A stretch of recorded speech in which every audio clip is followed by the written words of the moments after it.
Good evening everyone. My name is Ujjwal Bartwal and I am a physics faculty of SASG Education Hub. अब हमारी जो Newton laws of motion की series थी वो हो चुकी है कंप्लीट।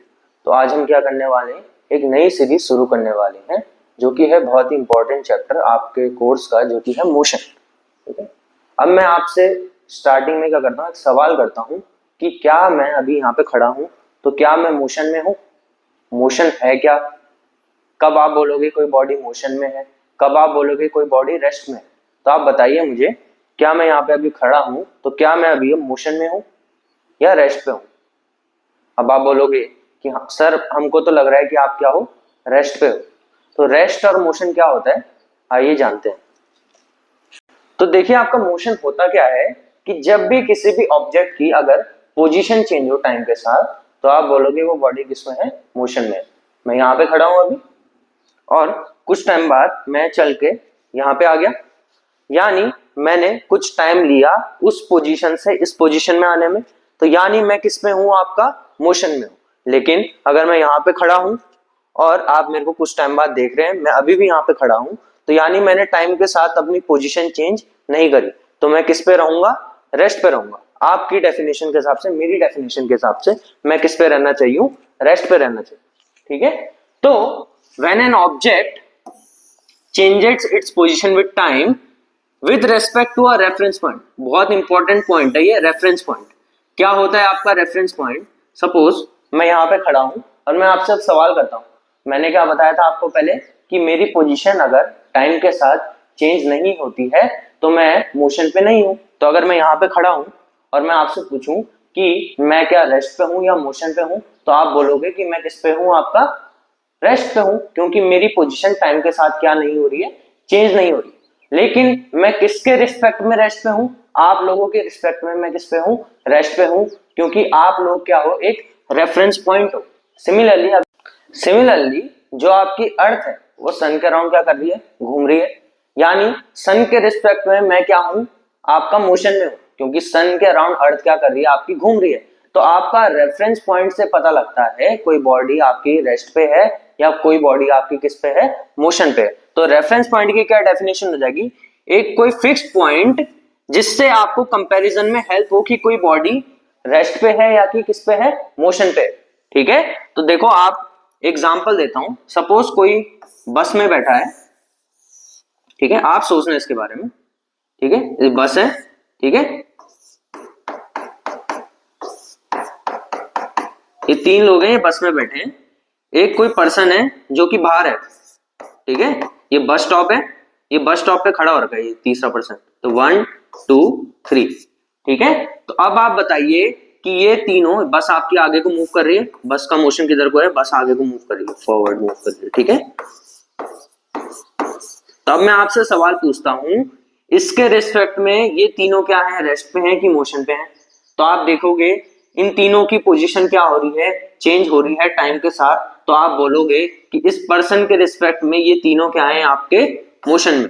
ये तीनों किस में है, मोशन में है, क्योंकि बस आगे बढ़ रही है, तो ये तीनों भी क्या बढ़ रहे हैं, आगे बढ़ रहे हैं। तो इस इंसान के रिस्पेक्ट में ये तीनों क्या है, मोशन में। तो ये जो पर्सन है ये क्या हो गया, आपका रेफरेंस पॉइंट हो गया। ठीक है,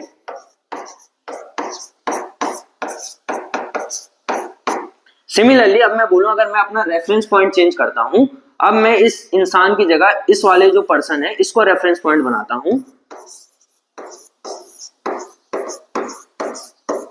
ठीक है, तो अब मैंने इसको रेफरेंस पॉइंट बनाया, तो अब मैं बोल रहा हूं इसको रेफरेंस पॉइंट जब मैंने बनाया तो ये दोनों किस में होंगे, अब रेस्ट में होंगे, क्योंकि ये देख रहा है कि ये दोनों की पोजीशन टाइम के साथ क्या नहीं हो रही है, चेंज नहीं हो रही है। तो जब मैंने रेफरेंस पॉइंट चेंज करा तो इन दोनों का मोशन क्या आ रहा है, ये दोनों किस में है, अब रेस्ट पे। तो आप देख सकते हो रेफरेंस पॉइंट क्या है, कोई फिक्स्ड पॉइंट है जिससे मैं कंपेयर कर रहा हूं कि कोई बॉडी आपकी रेस्ट में है या कोई बॉडी आपकी किस पे है, मोशन में। ठीक है, ठीक है। अब देखो मैं आपसे सवाल पूछता हूं, are we at rest relative to earth? अगर मैं यहां पे खड़ा हूं और मैं बोल रहा हूं क्या मैं अर्थ के रिस्पेक्ट में मोशन में हूं या रेस्ट पे हूं, तो आप बोलोगे सर आप अर्थ के रिस्पेक्ट में अभी किस पे हो, रेस्ट पे हो। ठीक है, अब देखो एग्जांपल से समझो। ठीक है। You are sitting in your classroom on a bench, are we at rest relative to earth. आप बताइए, अगर आप बेंच में बैठे हैं जैसे मैंने आपको बताया, तो अर्थ के रिस्पेक्ट में क्या आप रेस्ट पे हैं कि मोशन पे हैं? आपकी पोजीशन टाइम के साथ चेंज नहीं हो रही है, तो आप बोलोगे अगर अर्थ आपका एक रेफरेंस पॉइंट है तो उसके अकॉर्डिंग आपकी पोजीशन अगर चेंज नहीं हो रही है तो आप किस पे हो? रेस्ट पे हो। तो यानी आप किस में हो? रेस्ट पे हो।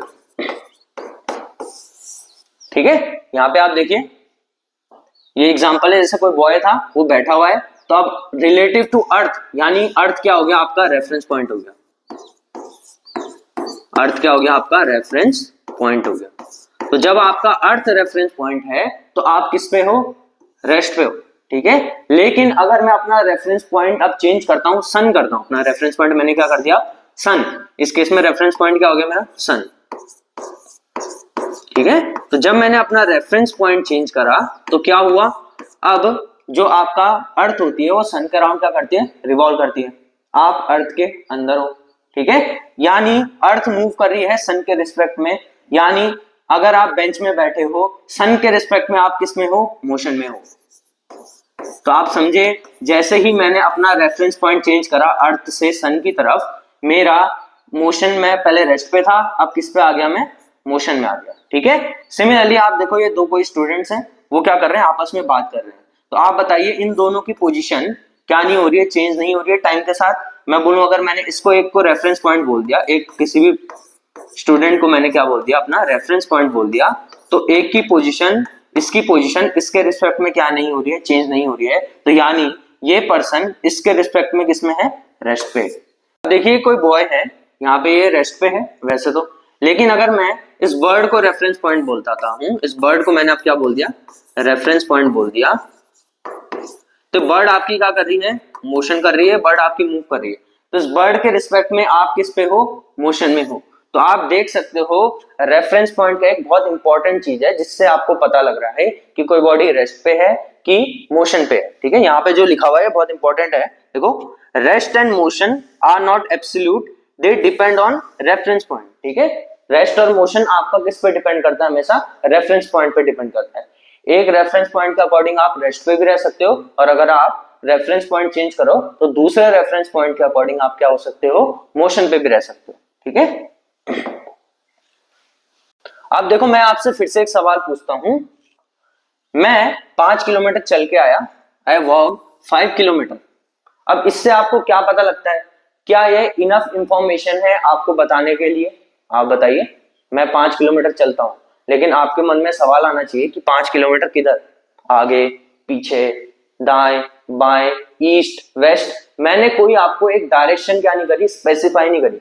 तो फिजिक्स की लैंग्वेज में, फिजिक्स जब आपको समझानी हो, कोई क्वांटिटी समझानी हो, तो आपको डायरेक्शन बहुत जरूरी होती है कुछ कुछ क्वांटिटीज क्या करने के लिए? समझाने के लिए। ठीक है, तो वो क्वांटिटीज क्या होती हैं आपकी जिसमें आपको डायरेक्शन की मदद लगे? वो होती हैं आपकी वेक्टर क्वांटिटीज। ठीक है, तो बहुत इंपॉर्टेंट है वेक्टर और स्केलर क्वांटिटीज। स्केलर क्वांटिटीज क्या होती हैं? ऐसी क्वांटिटी जिसमें सिर्फ क्या होता है? आपका मैग्नीट्यूड होता है। ऐसी फिजिकल क्वांटिटी जिसमें सिर्फ आपका मैग्नीट्यूड होता है। जैसे आप दुकान पे गए और आपने बोला मुझे 2 किलो चीनी दे दो। ठीक है, तो आपने 2 kg शुगर बोला। अब यहाँ पे आपको सिर्फ क्या स्पेसिफाई करना पड़ा? यहाँ पे सिर्फ आपको स्पेसिफाई करना पड़ा कि आपको कितनी चीनी चाहिए? 2 किलो चीनी। ठीक है, तो यहाँ पे यानी इस क्वांटिटी का सिर्फ क्या है? मैग्नीट्यूड है। यानी मास आपका एक क्या हो गया? स्केलर क्वांटिटी हो गया, जिसमें आपको सिर्फ मैग्नीट्यूड बताना पड़े, जिसमें आपको कोई डायरेक्शन की जरूरत ना पड़े, वो क्वांटिटीज होती हैं आपकी स्केलर क्वांटिटीज। ठीक है, जैसे टाइम हो गया, कोई आपसे टाइम पूछे तो आप टाइम क्या बताते हो? एक स्पेसिफिक टाइम बताते हो। जैसे मैं बोलूं मैं ये वीडियो शूट कर रहा हूं 20 मिनट से, तो कितना हुआ? 20 मिनट्स। तो यहाँ पे फिर से मैंने एक मैग्नीट्यूड स्पेसिफाई कर दिया, कोई मैंने इसके साथ डायरेक्शन नहीं लिखी। तो ये क्वांटिटीज क्या होती हैं? आपकी स्केलर क्वांटिटीज होती है। ठीक है, a physical quantity that has only magnitude, सिर्फ मैग्नीट्यूड हो उस फिजिकल क्वांटिटी का। एग्जांपल क्या हो गया इसके? डिस्टेंस हो गया, स्पीड हो गया, मास हो गया, ये सब क्या है? आपकी फिजिकल क्वांटिटीज है। ठीक है, अब वेक्टर क्वांटिटीज क्या होता है आपका? ऐसी फिजिकल क्वांटिटीज जिसमें मैग्नीट्यूड और डायरेक्शन दोनों।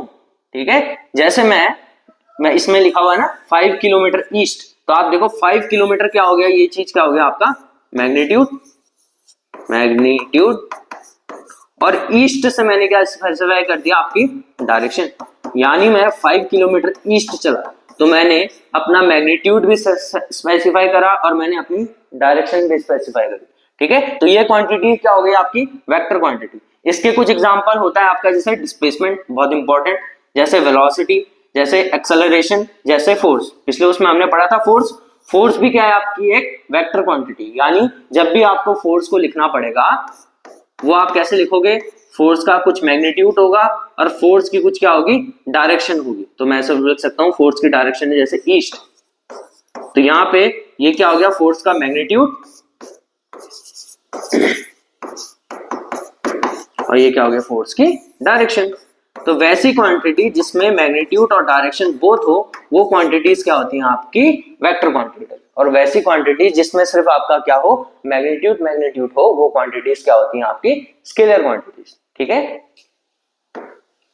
तो अब मैं आपसे एक क्वेश्चन पूछता हूं, जैसे ये आपका घर है सपोज,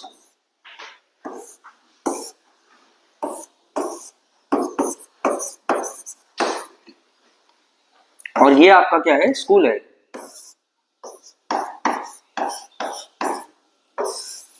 ठीक है, और आपके घर से स्कूल जाने का रास्ता, एक रास्ता ये है और एक रास्ते से सीधे रास्ता। ठीक है, इस रास्ते में आपके फ्रेंड का भी घर पड़ता है। ठीक है, ये आपके फ्रेंड का हाउस है। ठीक है,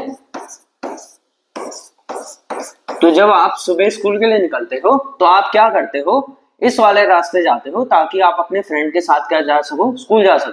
तो आप इस वाले रास्ते क्या जाते हो, अपने स्कूल जाते हो।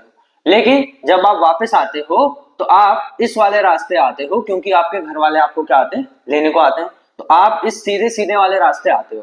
तो अब मैं आपसे अगर पूछूं कि आपके घर और स्कूल के बीच की दूरी कितनी है, तो आप क्या बोलोगे, एक तो ये भी हो सकती है या ये भी हो सकती है। तो इन दोनों में डिफरेंस क्या है कि ये वाली जो लेंथ है ये क्या है आपको ज्यादा दिख रही है और ये वाली लेंथ आपको क्या दिख रही है, कम दिख रही है। तो आप कैसे बताओगे कि आपके घर और स्कूल के बीच की क्या है डिस्टेंस कितनी है, दूरी कितनी है। ठीक है, तो यहाँ पे आपका कॉन्सेप्ट आ जाता है डिस्टेंस और डिस्प्लेसमेंट का। ठीक है, डिस्टेंस होता है आपका कि आपने टोटल पाथ कितना कवर्ड करा। डिस्टेंस क्या है आपका, टोटल पाथ कवर्ड। ठीक है, कि आपने टोटल पाथ कितना कवर करा वो आपका होता है डिस्टेंस। तो डिस्प्लेसमेंट क्या होता है आपका,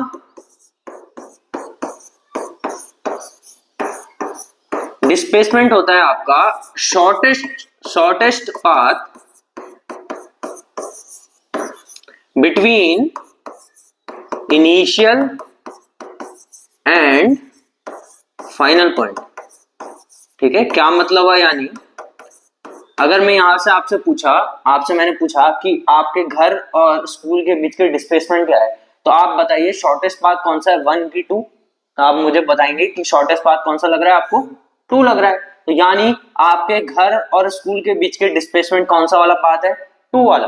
और मैं पूछूं अगर आपके घर और स्कूल का वाले की डिस्टेंस, अगर आप इस पाथ पे चलते हो तो आपकी डिस्टेंस क्या होगी, ये होगी। ठीक है,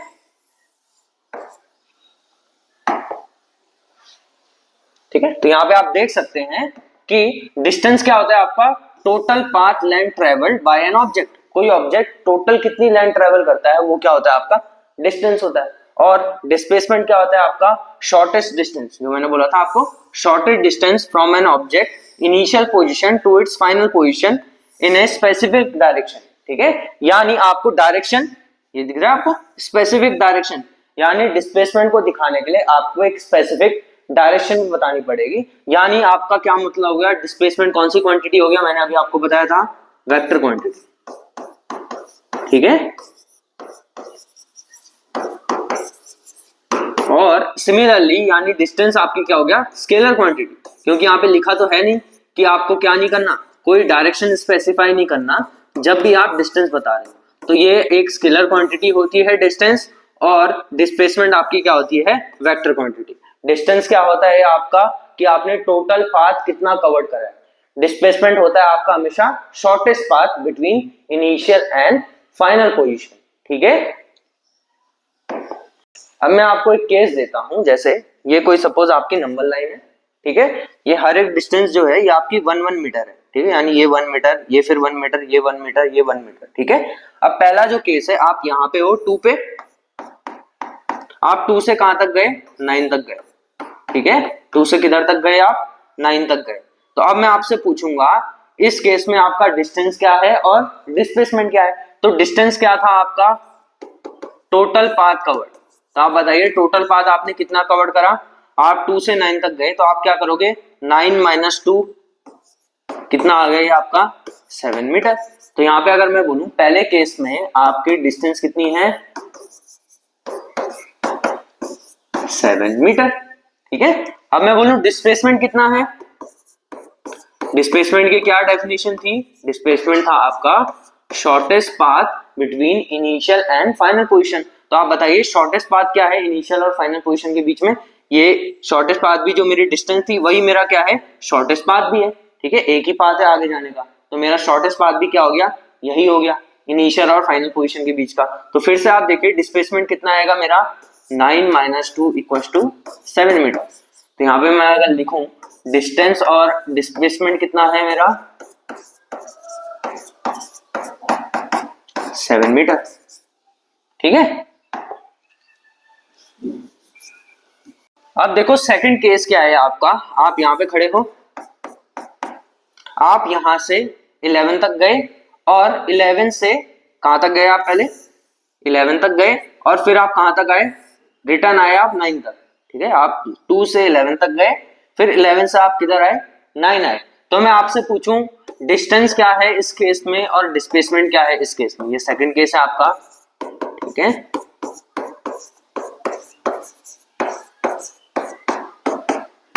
ठीक है, डिस्टेंस क्या होता है कि टोटल पाथ लेंथ कवर्ड, कितना आपने टोटल पाथ कवर्ड करा है। तो आप देखिए 2 से लेके 11 तक आपने कितना टोटल पाथ कवर्ड करा, 11 - 2 कितना हो गया, 9, ठीक है। फिर आपने ये वाली डिस्टेंस भी ट्रेवल करी, कितना है ये, 11 - 2 9 करोगे कितना आएगा 2, तो 9 + 2 कितना आ गया 11 मीटर। तो आपकी डिस्टेंस दूसरे वाले केस में कितनी आ गई, डिस्टेंस इस वाले केस में कितनी आ गई आपकी 11 मीटर। लेकिन मैं आपसे पूछूं डिस्प्लेसमेंट क्या है, डिस्प्लेसमेंट मैंने क्या बोला था, shortest path between initial and final position. अब शॉर्टेस्ट पाथ क्या है आपका इनिशियल और फाइनल पोजीशन के बीच का, यही वाला है ना, फाइनल पोजीशन ये है आपकी, इनिशियल पोजीशन ये वाली है आपकी, तो शॉर्टेस्ट पाथ क्या है आपका ये वाला। तो अगर मैं डिस्प्लेसमेंट बोलूं कितना है, 9 - 2 कितना आ गया मेरा डिस्प्लेसमेंट, 7 मीटर। इस केस में मेरा डिस्प्लेसमेंट क्या हो गया, सेकंड वाले केस में 7 मीटर, ठीक है।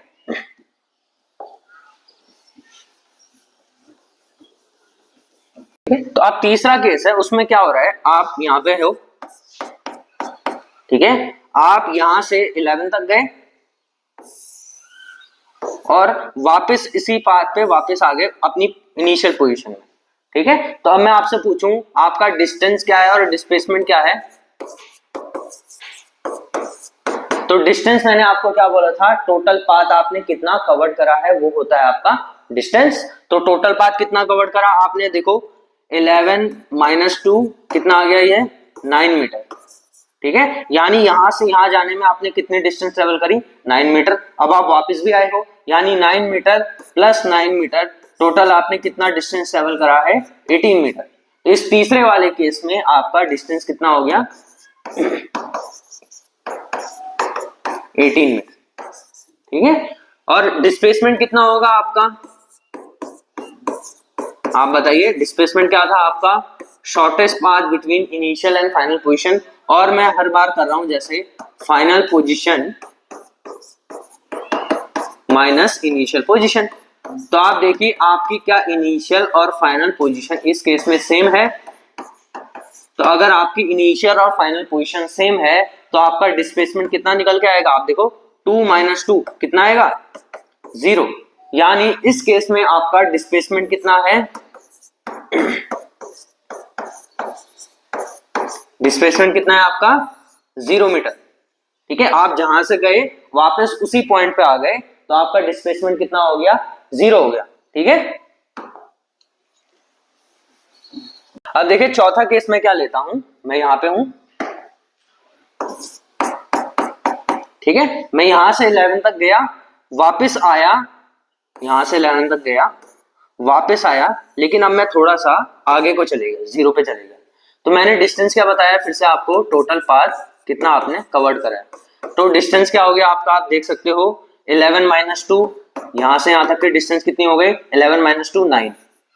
अब आप वापस इसी पाथ पे आए तो 9 मीटर प्लस 9 मीटर, लेकिन अब आप यहाँ पे नहीं खड़े हो, आप थोड़ा सा आगे बढ़ गए, तो ये डिस्टेंस कितनी है आपकी 2 माइनस 0, जो कि कितनी है आपकी 2 मीटर।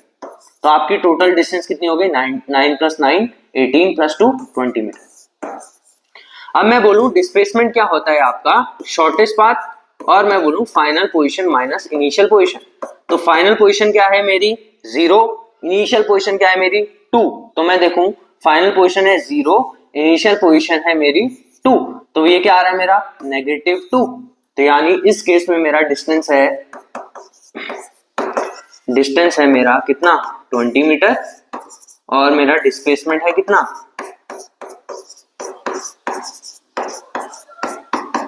-2 मीटर। तो आप इन सब केसेस से कुछ नोटिस कर रहे हो, यहाँ पे आप देखिए डिस्टेंस किसके इक्वल है, डिस्प्लेसमेंट के इक्वल है। यहाँ पे आप देखिए जो डिस्टेंस है वो आपका डिस्प्लेसमेंट से बड़ा है, ठीक है। यहाँ पे आप देखिए डिस्प्लेसमेंट ही 0 हो गया, लेकिन डिस्टेंस आपका क्या है 18 मीटर है।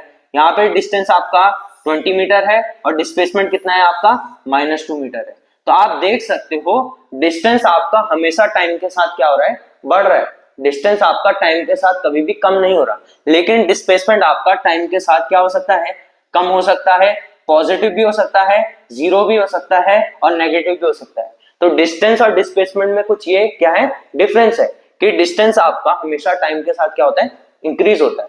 Distance can only be positive, but आपका जो डिस्प्लेसमेंट है that can be positive, negative as well as 0, ठीक है। अब आप देखिए बहुत बार पूछता है आपसे एमसीक्यूज में, जो आपका डिस्टेंस होता है वो आपका हमेशा ग्रेटर देन इक्वल टू क्या होता है, डिस्प्लेसमेंट। अब आप सारे केस देखिए, डिस्टेंस या तो आपका डिस्प्लेसमेंट के इक्वल है, या तो डिस्टेंस आपका डिस्प्लेसमेंट से हमेशा क्या है, बड़ा है। तो डिस्टेंस आपका डिस्प्लेसमेंट से हमेशा या तो बड़ा होगा या तो उसके इक्वल होगा, ठीक है। ये बहुत बार आपसे एमसीक्यूज में पूछता है कि डिस्टेंस और डिस्प्लेसमेंट में क्या रिलेशन है, ये रिलेशन, ठीक है। अब देखिए ये कुछ डिफरेंस हो गए जो मैंने आपको बताए थे कि आपका टोटल पाथ लेंथ ट्रेवल, पहला डिफरेंस तो यही हो गया। डिस्टेंस की डेफिनेशन क्या होती है कि आपने टोटल पाथ कितना कवर करा है। डिस्प्लेसमेंट की क्या डेफिनेशन हो गई कि shortest straight line distance between initial and final position, ठीक है। Shortest distance between initial and final position आपका क्या होता है, डिस्प्लेसमेंट, ठीक है। Final position minus initial position, ठीक है। पहली वाली मैंने आपको स्लाइड में बताया था कि आपकी डिस्टेंस क्या है, एक स्केलर क्वांटिटी है, सिर्फ आपको क्या चाहिए होता है, मैग्नीट्यूड चाहिए होता है। लेकिन जो आपकी डिस्प्लेसमेंट है वो क्या है, आपकी एक वेक्टर क्वांटिटी, यानी आपको मैग्नीट्यूड प्लस डायरेक्शन दोनों चाहिए, ठीक है। अब देखिए जो आपकी डिस्टेंस की वैल्यू आ रही थी वो हमेशा आपकी क्या आ रही थी, ओनली पॉजिटिव, सिर्फ पॉजिटिव, और हमेशा क्या हो रही है, वो टाइम के साथ बढ़ रही है, हमेशा ओनली इंक्रीजिंग,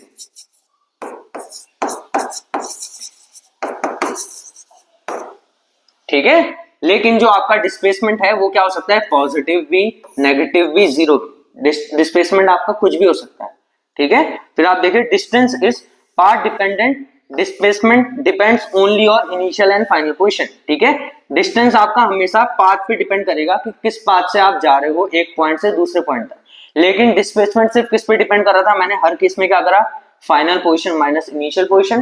तो डिस्प्लेसमेंट आपका हमेशा डिपेंड करता है किस पे, फाइनल पोजीशन और इनिशियल पोजीशन पे। यानी डिस्प्लेसमेंट आपका कौन सा फंक्शन हो गया, पाथ इंडिपेंडेंट फंक्शन, यानी वो डिपेंड ही नहीं कर रहा पाथ पे, उसको क्या मतलब है सिर्फ कि उसकी फाइनल पोजीशन क्या है और इनिशियल पोजीशन क्या, ठीक है। तो इस लेक्चर के लिए इतना ही। अब आपको कोई डाउट्स हो तो आप कमेंट सेक्शन में बता सकते हैं। Thank you.